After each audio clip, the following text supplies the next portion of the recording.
Hello viewers, welcome back my channel.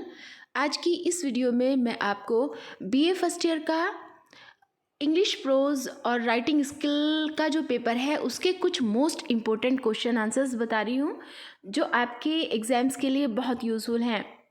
नए syllabus के according आप जानते हैं कि इंग्लिश का नया सिलेबस आया है, उसी के हिसाब से उसी के अकॉर्डिंग ये क्वेश्चन आंसर्स हैं। उसी सिलेबस से हैं ये क्वेश्चंस जिनके आंसर्स मैं आपको बता रही हूँ, जो आपकी एग्ज़ाम्स के लिए, आपकी परीक्षा के लिए 2022 की 2022 की जो एग्ज़ाम्स होंगे उसके लिए बहुत यूज़फुल हैं। तो चलिए देख लीजिए। क्वेश्चन नंबर 1 है, Malgudi is a leading character in Narayan's literary creation. Discuss. Malgudi Narayan की साहित्यिक रचनाओं में से लीडिंग कैरेक्टर महत्वपूर्ण कैरेक्टर है। लिटरेरी क्रिएशन साहित्यिक रचनाएं में से क्या है? लीडिंग कैरेक्टर है, लीडिंग महत्वपूर्ण कैरेक्टर है, पात्र है। इसको डिस्कस करना है, आपको इसको एग्जाम्स में लिखना है। आंसर देख लीजिए इसका। Malgudi is not only a background of Narayan's novel but it is a leading character. Malgudi Narayan के नॉवेल्स का सिर्फ एक बैकग्राउंड नहीं है, मीन्स कोई एक मामूली कैरेक्टर नहीं है, बल्कि नारायण के नॉवेल्स का लीडिंग कैरेक्टर, एक महत्वपूर्ण कैरेक्टर है। It creates upon the action of characters. इसमें कैरेक्टर्स के, पात्रों के एक्शन पर काम किया गया है, या फिर इसे ऐसे कहे कि इसमें जितने भी पात्र हैं उनके जो भी वर्क हैं उन पर प्रतिक्रिया हुई है, उन्हीं को देखकर उस पर काम हुआ है। The Guide Marco stay a Mimpi caves. The Guide में मार्को मिम्पी केव में रुकते हैं। उसी के दौरान वो मिम्पी केव की जो भी वहाँ पर मिम्पी की जो गुफा थी वहाँ की सारी चीज़ों को उसमें बताते हैं द गाइड में। ठीक है। The Guide Marco stay a Mimpi caves give a significant value to Mimpi forest and Sarayu river. The Guide में मार्को मिम्पी केव में रुकने के दौरान वो क्या करते हैं? मिम्पी की गुफाओं की वैल्यू को बताते हैं, वहाँ के फॉरेस्ट के बारे में बताते हैं और सरायू रिवर के महत्व को, सरायू रिवर के बारे में बताते हैं। Narayan has extend to range of Malgudi town and extend it to the district. Narayan ने, आर के नारायण जो है इसके राइटर हैं, उन्होंने मालगुडी के जो टाउन है उनको एक्सटेंड किया है, उनको बढ़ोतरी दी है और उसको क्या किया है? डिस्ट्रिक्ट, जनपद में बदल दिया है, जनपद बना दिया है। He has taken neighbouring villages for the new setting of his novel. उन्होंने आसपास के गांव को, नेबर्स, जितने भी नेबरिंग विलेजेस हैं, गांव हैं, उनको भी अपने नॉवल में लिया है, सेट किया है। The people of Malgudi give importance to the temple. Malgudi के लोग जो होते हैं वो टेम्पल को इम्पोर्टेंस देते हैं। इम्पोर्टेंस, महत्व। टेम्पल, मंदिरों को महत्व देते हैं। Consult the astrologer and take fast to please the god of rains. किससे कंसल्ट करते हैं? वो सलाह लेते हैं। कंसल्ट, सलाह लेना। एस्ट्रोलॉजर से, जो भी ज्योतिष वहाँ पर होते हैं मंदिर के, उनसे मीन्स जो वहाँ मंदिर में जो पंडित जी होते हैं उनसे सलाह लेते हैं और फास्ट रखते हैं, व्रत रखते हैं। किसको खुश करने के लिए? प्लीज़, खुश करना, गॉड ऑफ रेन्स, इंद्र देवता को खुश करने के लिए व्रत रखते हैं। There are ladies who believe in the Epicurean philosophy और उमर खयाम। वहाँ पर कुछ ऐसी लेडीज़ भी होती हैं जो उमर खयाम की भौतिक दार्शनिकता में विश्वास रखती हैं।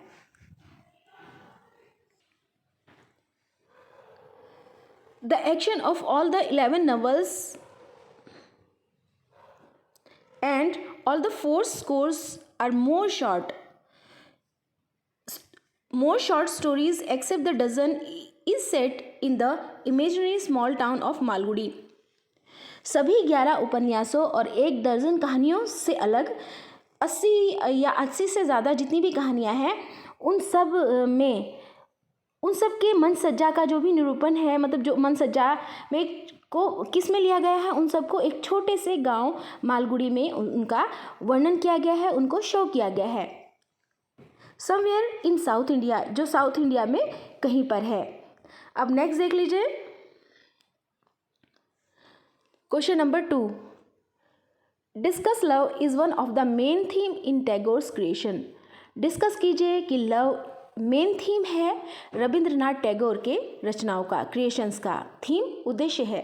ठीक है, ये डिस्कस करना है आपको कि लव जो है रविंद्रनाथ टैगोर की रचनाओं का, क्रिएशंस का मेन थीम होता है। इस बात को आपको डिस्कस करना है। आपको अपने डिस्कस करने के लिए बोला गया है, लेकिन आपको एग्जाम्स में ये लिखना होगा। ठीक है, आंसर देख लीजिए, love is one of the main theme of Rabindranath Tagore's poetry. Love, प्रेम रविंद्रनाथ टैगोर की पोइट्री का मेन थीम है। मेन आप समझते हैं, थीम है, उद्देश्य है। There is a wide variety of love such as low love for women, love for humanity. यहाँ ये लव है, लो नहीं है, ये मिस्टेक से लिखा गया है।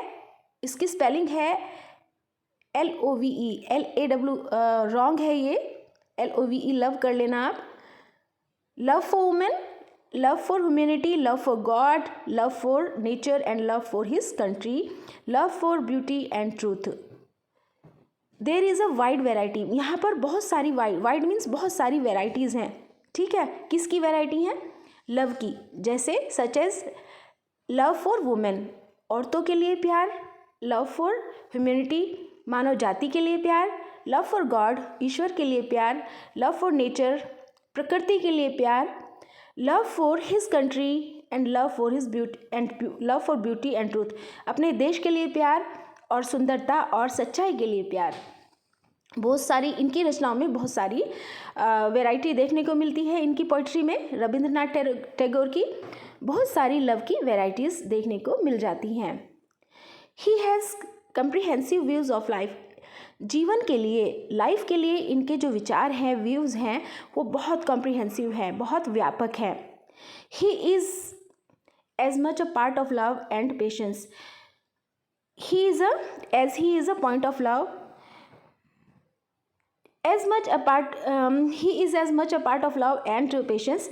यहाँ पर देखा गया है जैसे कि ये लव के और पेशेंस के कवि हैं, उनकी रचनाओं का जो पार्ट होता है ये क्या होता है? लव होता है और पेशेंस होता है।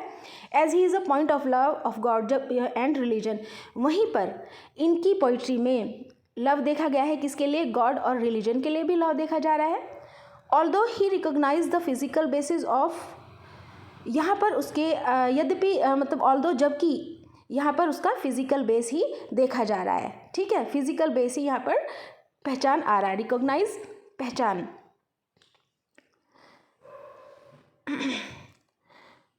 He was a great lover of beauty, वह यहाँ ही होना चाहिए था। ठीक है, वह ब्यूटी के ग्रेट लवर है, सुंदरता के बहुत बड़े लवर हैं, महान लवर हैं। लाइक किड्स, किड्स की तरह। Beauty in all accepts appeal to poem contain a lot of love, सुंदरता जो होती है वह, इनका मानना यह है कि सुंदरता की हर एक चीज़ बहुत ज़्यादा सुख देती है।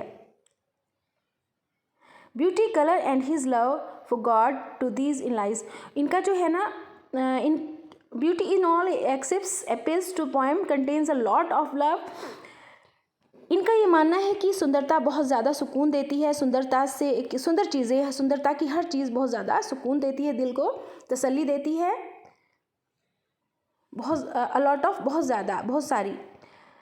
Beauty, colour and his love for God in these line, इनके जो भी जितना भी हर चीज़ के लिए लव है, ब्यूटी के लिए, कलर्स के लिए, सुंदरता के लिए, कलर के लिए, गॉड के लिए, साउंड्स के लिए, वो इन पंक्तियों से शो होता है। My eyes straight far and wide before I shut them and said here are do, तो इसमें क्या है? इसमें ये दिखाया गया है